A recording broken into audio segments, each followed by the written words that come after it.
Now we are on the left hand side, and when I will discuss about the chakras, I'll be dealing pertaining more to the left side and not to the right side, which is the side which we say is of material well-being, or say how do you get your physical well-being.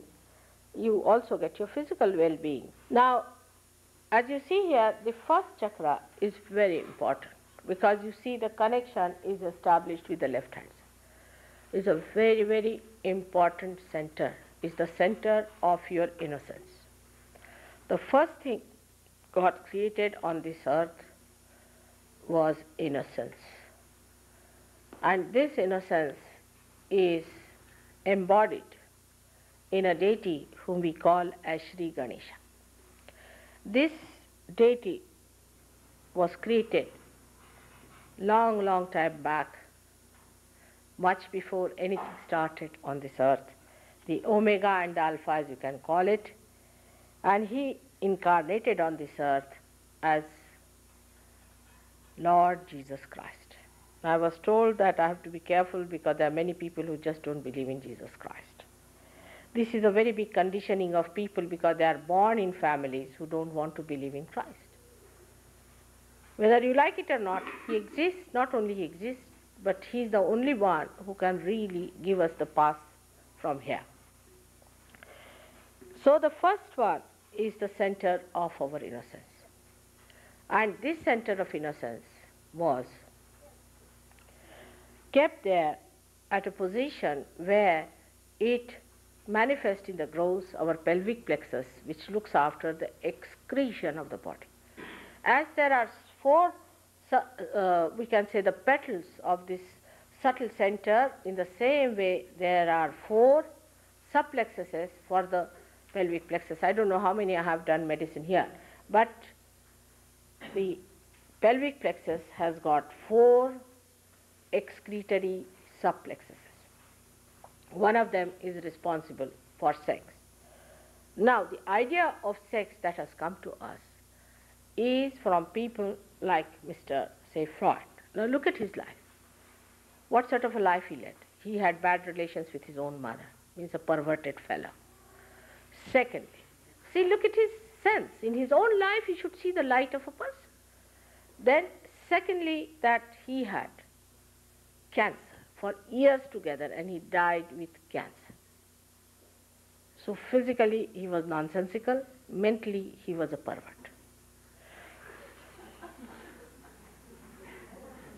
Yes, I mean, you must see the person whom you try to follow, all right? So, it's so logical. Now, you see his life as it is. He taught you, oh, that if you try to condition yourself about sex, and if you marry someone, and you are married to one person, and then you are attached, it's conditioning of the society. But he was half-baked. Because you are not only your left side. See, if you say, what's wrong if I do this, what's wrong if I do that, what's wrong if I do that, if you go on like this, then you forget the other side, which is the ego, which is the ego side. And then the ego side develops, and then you can become a mad person. Then your sex can be a problem. Today the sex of modern people is such a problem. We should face it. Perhaps you do not know that what a percentage of American young people are important today. They are important. The more you become important, a vicious circle is created, and to you, sex becomes so important that you think you have to become just a sex point.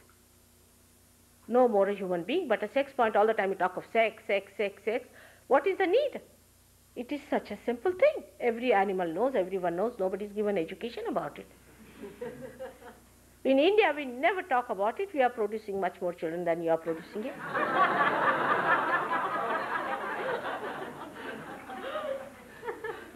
There's also another reason why we produce more children is the load has to be on us because children don't want to be born here.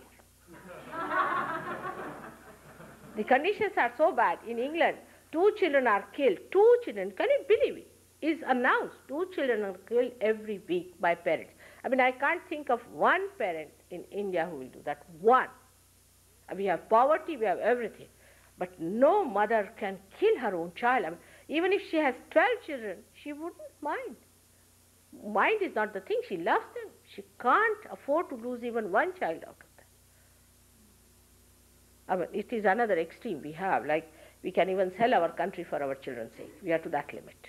You see, some of the people who are so attached to their children that they don't mind. For their children's sake, they can sell their country. I mean, that's going to another extreme. But I must say that children would like to be born in India, not here. So we are carrying the load upon ourselves. But the main thing is our sex ideas are really being conditioned by this so-called deconditioner. When they say do not condition yourself, actually they decondition you. They think, but they are conditioning you much more by saying do this, do that. You see, sex, you don't have to run away from that. You don't have to get out from that, not at all.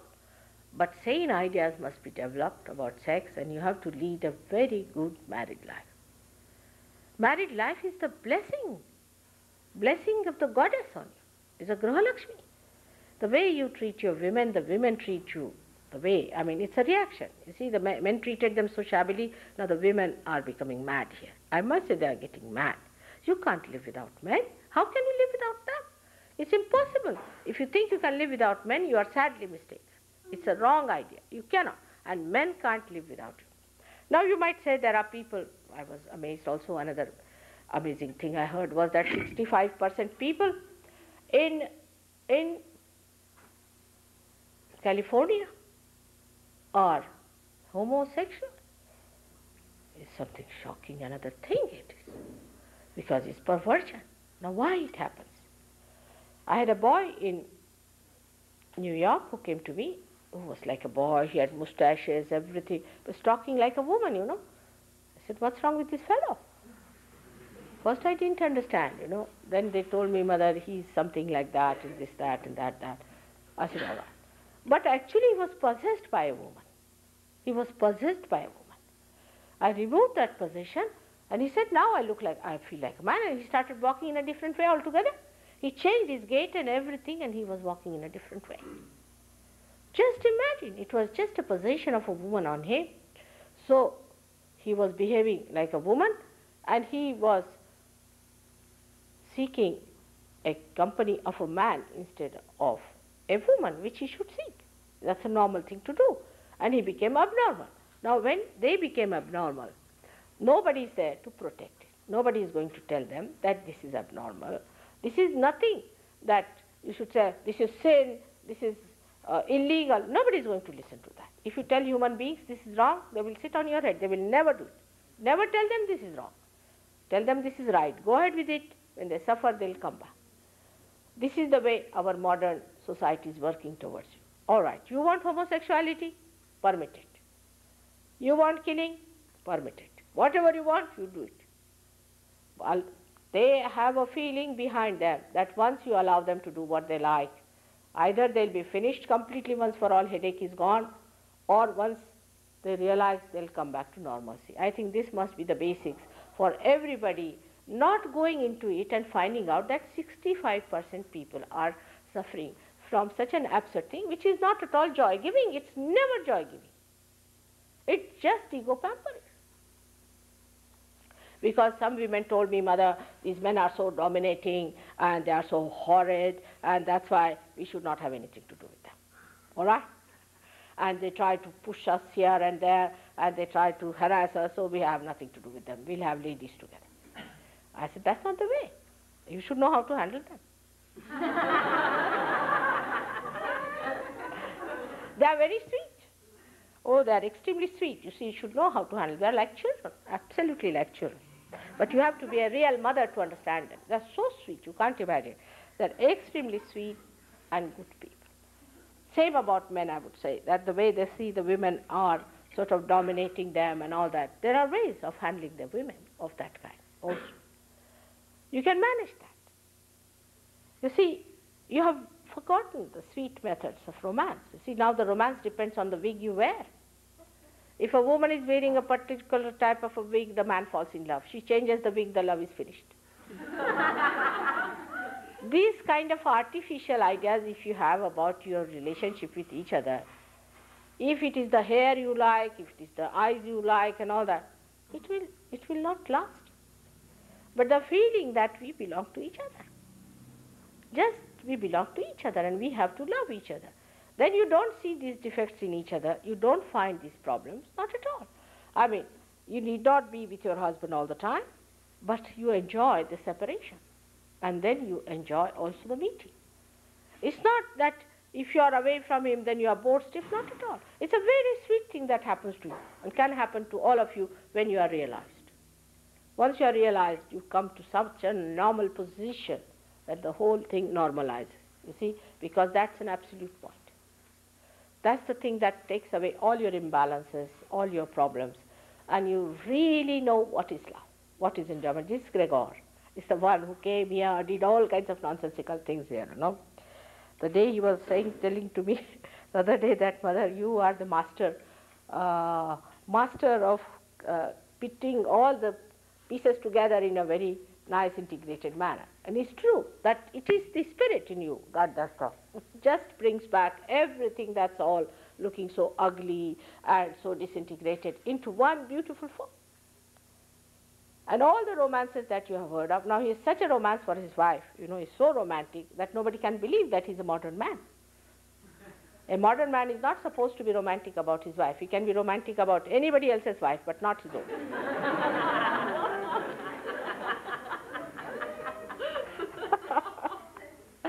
So this is the absurdity of our ideas about love. She's your own. Why not enjoy your own things instead of enjoying somebody else's things? Like in India, you see, supposing you get an Indian, he may be a thug, he may come to your house and run away with your things, you know, may run away with all your things that you have, can do it. But if you get another one, a Western man in the house, he'll run away with your wife only. You don't know what he will do. He'll talk very sweetly and run away with a wife. And he will think, oh, I've done such a great thing, she loves me, and he is not bothered as to the whole system of the family is finished, the whole thing is finished. Like we had one boy, a journalist, who was 26-year-old, and his friend was 24-year-old, and he invited the friend to his house. The mother was 48-year-old, and she ran away with the friend. And 4 children were left behind, and her father didn't know what to do. She had a divorce, and she got the house divided. The children are thrown to places. I mean, this is absurd. How can you do it? And she came to me, oh, I'm in love with him, Mother. I said, this little boy who is younger to your son, how can you be in love? Are you mad? You must be mad to believe in such a thing. And the fellow was interested in her money, perhaps, maybe. I don't know what he was interested, but they were in love, supposed to be in love. I don't know what sort of a love is this one. See, how can you be in love with your great-grandchildren? It's absurd. You know, this is so absurd. You see these 80-year-old people trying to copy with you, going in a pub and dancing like you with the shaking hands and everything shaking and collapsing next moment. What is there to compete with these young children? You are grown up, you are matured, you are sensible, you are sane, enjoy them. It's a funny thing, you see, in these modernity we have gone very much away from reality. That's why we are away from joy and enjoyment. All right, so this is it, that sex it is to be used for its right purpose and to be used at its right point, means at the Muladhara. Christ said one thing. He said, it is written, thou shalt not commit adultery. I say thou shalt not have adulterous eyes, because he knew this would happen, and he is placed at that point where he controls the eyes. Nowadays we have started doing sex with our eyes, this flirting business. What do you get out of it? Looking at this girl, looking at that girl, looking at this girl, that girl, what are you getting? Your eyes are ruined, your attention is ruined, you are finished and fagged out. And by the time you have seen 20 girls, you sit down and say, ah. This is the best way to age. And then you go to beauty clinics and try to look younger.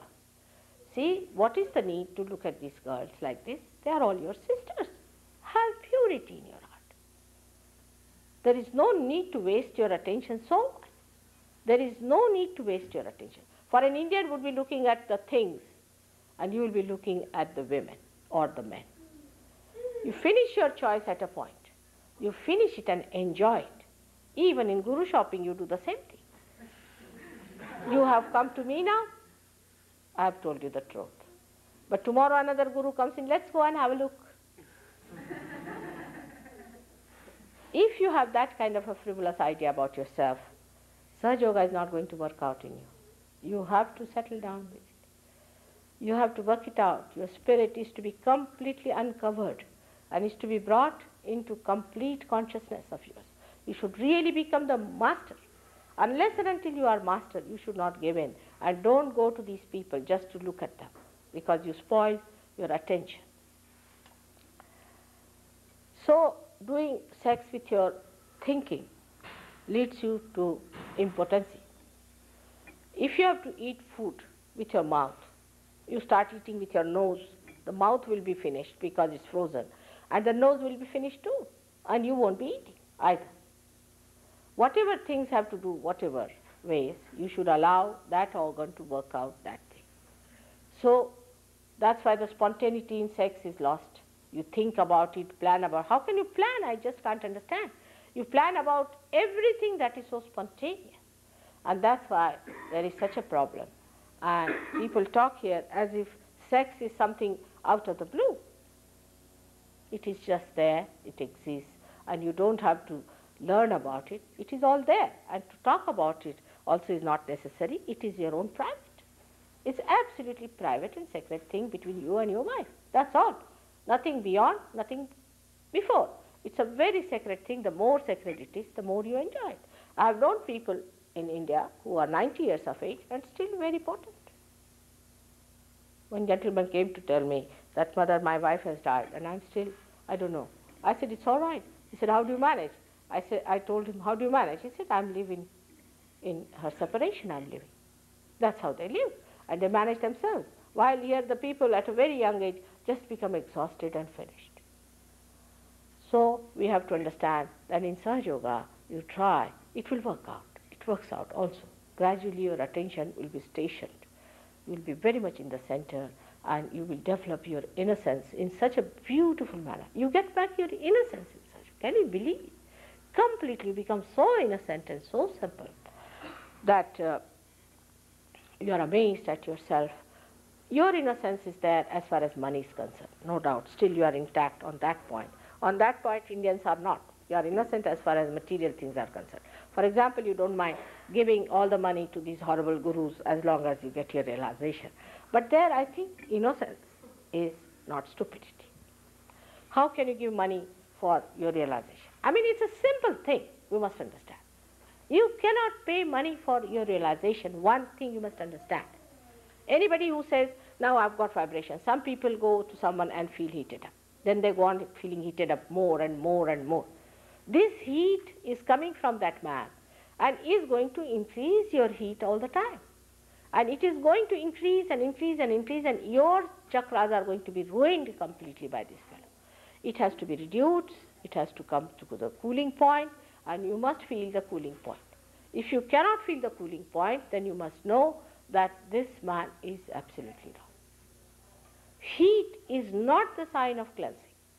When you are feeling heat here now, for example, it is because the cleansing is taking place. Once the cleansing is over, the cool breeze must blow in and you must feel the cool breeze. Now some people might feel absolutely cold, just like frozen. That's also not a good sign. That means you are left-sided. Some of you may feel that kind of a thing.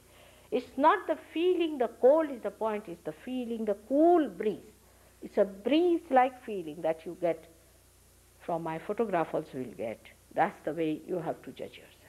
You judge yourself, establish yourself, keep your chakras clean, and you'll be amazed how you become a master of the whole art. You will be able to give realization, each one of you, to thousands of people. So now in the second chakra when we come, is I would say is the chakra of your seeking. We call that as the second chakra because the third chakra comes out of it. Is the chakra in which you seek. It starts from very, very beginning, When you were a human being, you did not realize that you came to this stage in thousands and thousands and thousands of years. First of all, as any animal, what you do is to seek God in food. You just seek food. You are seeking food, you want to eat. The whole thing is at Nabi level, is at this point where you are just seeking the food, how to nourish yourself, how to look after yourself. The second seeking later on starts, some of the animals start becoming more alert by understanding that you have to be more intelligent. So they start seeking in power. They want to empower other animals and try to overcome them so that they can eat them, so they seek in power. Then the seeking goes even subtler and subtler, that they start seeking in money. As in human beings start seeking in money, in possessions and things. Animals don't have possessions, thank God, because possessions means headache. You have to have insurance, you have to have this, you have to have that. So the human beings start getting the possessions and all these things, and they start going into this seeking. But the last and foremost seeking is of the very evolved is the seeking of the spirit, the seeking of God. This is the real thing that should happen to us when you are at that point of maturity. Then this happening takes place.